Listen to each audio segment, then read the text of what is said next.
Bom, nesta videoaula nós vamos falar sobre sistemas lineares. Para motivar a ideia de sistema linear, vamos pensar no seguinte problema. Imagine que nós temos três substâncias A, B e C e que cada uma delas existe uma parte de cada uma desses compostos, do fosfato, enxofre e zinco. E se quisermos fazer uma mistura entre essas três substâncias de tal forma que o total de fósforo seja 8 partes, o total de enxofre seja 7 partes e o total de zinco seja 10 partes, quanto que teremos que colocar da substância A, B e C para que a gente obtenha esse resultado? A substância A tem uma parte de fósforo, duas de enxofre e duas de zinco. A B, duas de fósforo, uma de enxofre e uma de zinco. A C, uma de fósforo, uma de enxofre e duas de zinco. Então, se nós chamarmos de X a quantidade da substância A, Y a quantidade da substância B e Z a quantidade da substância C, o que nós vamos ter que fazer é montar uma equação em que satisfaça cada uma dessas condições. Então, por exemplo, no caso do fósforo, que eu quero total de 8 partes, então eu vou precisar que uma vezes o x, duas vezes o y e uma vezes o z seja igual a 8. Então nós vamos ter a seguinte equação. Uma vez o x, que é x, mais duas vezes o y e mais uma vezes a quantidade z. Isso tem que ser igual a 8.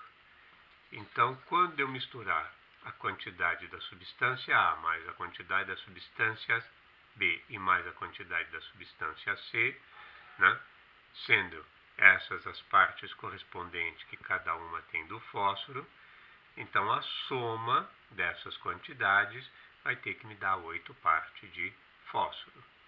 Fazendo a mesma coisa com o enxofre. Se eu tenho a substância A duas partes, a substância B uma parte e a substância C uma parte, isso nos gera a seguinte equação.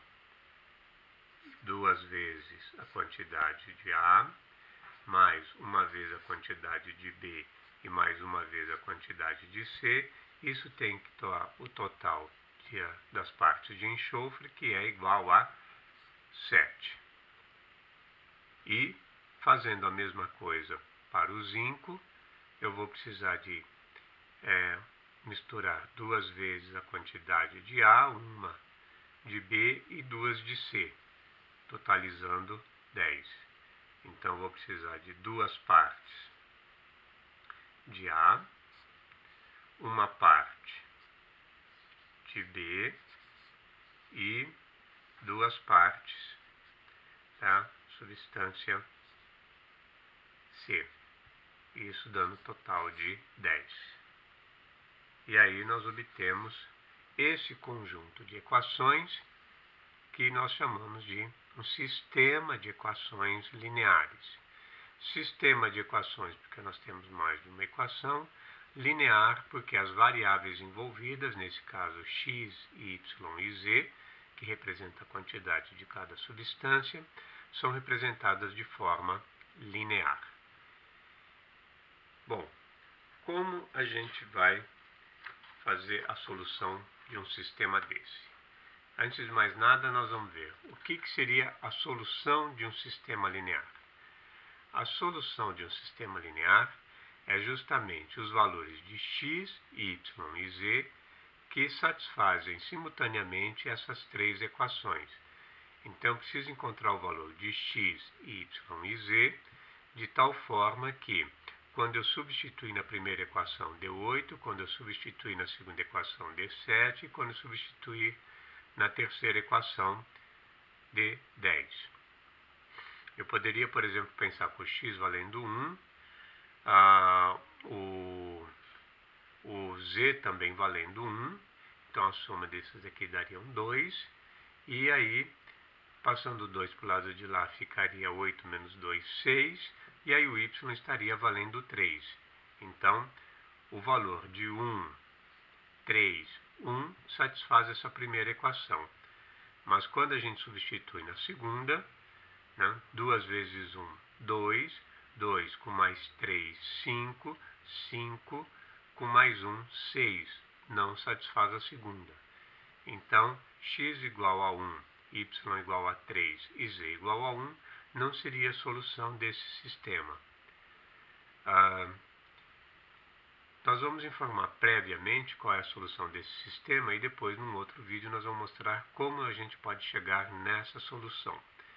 Para esse sistema linear, nós temos que o x vale 1, o y vale 2 e o z vale 3. E aí, quando a gente substitui em cada uma das equações, a gente vê que cada uma delas será verdadeira. 1 com mais 4, 5, 5 com mais 3, 8. Substituindo na segunda, 2 com mais 2, 4, 4 com mais 3, 7. E substituindo na terceira, 2 com mais 2, 4, 4 com mais 6, 10. Então a gente pode ver que x igual a 1, y igual a 2 e z igual a 3 é a solução desse sistema. Um sistema linear pode ter uma solução única, que é o caso desse exemplo, pode ter infinitas soluções ou pode não ter solução nenhuma. E isso a gente vai ver o que caracteriza cada uma dessas situações quando a gente vê o método de resolução de sistema. Mas antes disso, nós vamos falar de operações elementares que a gente pode fazer nesses sistemas que nos permite ter um sistema equivalente e que esse sistema equivalente tem a mesma solução. A primeira operação elementar é a chamada troca de linhas. Se eu tenho um sistema linear, como desse nosso exemplo, e fizer a troca entre duas linhas quaisquer de posição, por exemplo, eu vou colocar essa linha na segunda posição e essa daqui na primeira, então nós obtemos um novo sistema linear que seria formado por 2x mais y mais z igual a 7, x mais 2y mais z igual a 8 e 2x mais y mais 2z igual a 10. Então, com essa troca de linha, nós temos um outro sistema linear que a solução desse sistema linear é a mesma solução deste daqui. Nós vimos que a solução deste daqui seria x igual a 1, y igual a 2 e z igual a 3. E aqui também, se nós substituirmos x por 1, y por 2 e z, que é z, por 3, nós vamos obter esses mesmos valores. Então, troca de linhas é uma operação elementar que nos fornece um novo sistema e que tem a mesma solução. Uma outra operação elementar é multiplicar uma linha por uma constante que seja diferente de zero. Por exemplo, eu vou pegar esta primeira linha aqui e vou multiplicar por 2. E quando a gente fizer isso, a nova linha vai ser 2 vezes x, 2x, mais 2 vezes 2y, então fica mais 4y, e 2 vezes z, mais 2z. E quando a gente fala multiplicar a linha, isso inclui também o termo independente. Então, 2 vezes 8, 16. As outras linhas continuam a mesma, 2x, mais y, mais z igual a 7, e 2x, mais y, mais 2z igual a 10.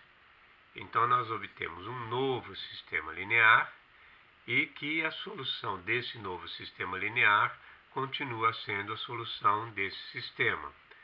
No caso, se nós fizermos o x igual a 1, o y igual a 2 e o z igual a 3, nós vemos que 2 vezes 1, 2, 2 com mais 4 vezes 2, 8, dá 10, 10 com mais 2 vezes 3, que é 6, 16. Então, satisfaz essa equação, e as outras duas a gente viu que também já satisfaz. Então, a multiplicação de uma linha por uma constante que seja diferente de zero vai nos fornecer um novo sistema linear, cuja a solução também é a mesma solução do sistema anterior. O importante é que essa constante tem que ser diferente de zero, porque se eu multiplicar uma linha por zero, fica tudo zero aqui igual a zero.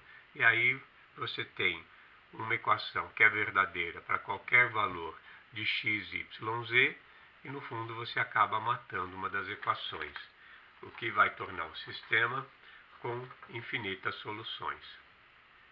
A terceira operação elementar, ela já é mais ou menos uma combinação das duas primeiras, que seria multiplicar uma linha por uma constante diferente de zero e somar a outra linha. Então, com isso, a gente obtém uma nova equação, que vai entrar no lugar dessa outra linha, e que também vai gerar um sistema linear que é equivalente ao sistema linear original. Por exemplo, vamos multiplicar essa linha aqui por 2 e somar com essa segunda linha.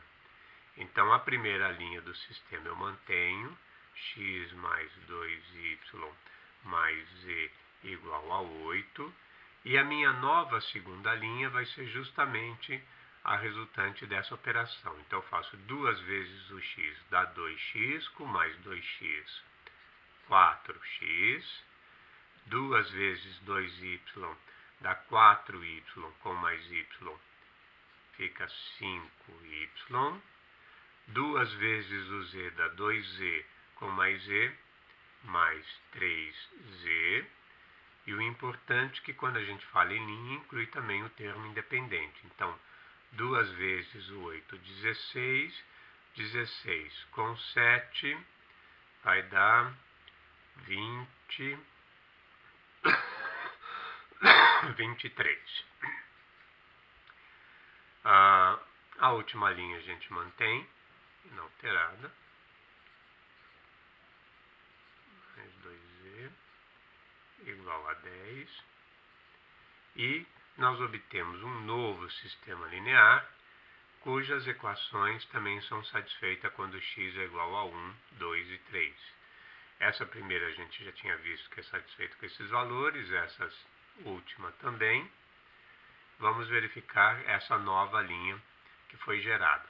Então, se eu fizer x igual a 1, y igual a 2 e z igual a 3, nós vamos ter 4, com mais 10, 14, 4, com mais 10, 14, 14 com mais 9, 23. Então, satisfaz a mesma solução. Bem, no próximo vídeo nós vamos ver como a gente pode usar essas operações elementares para resolver um sistema linear.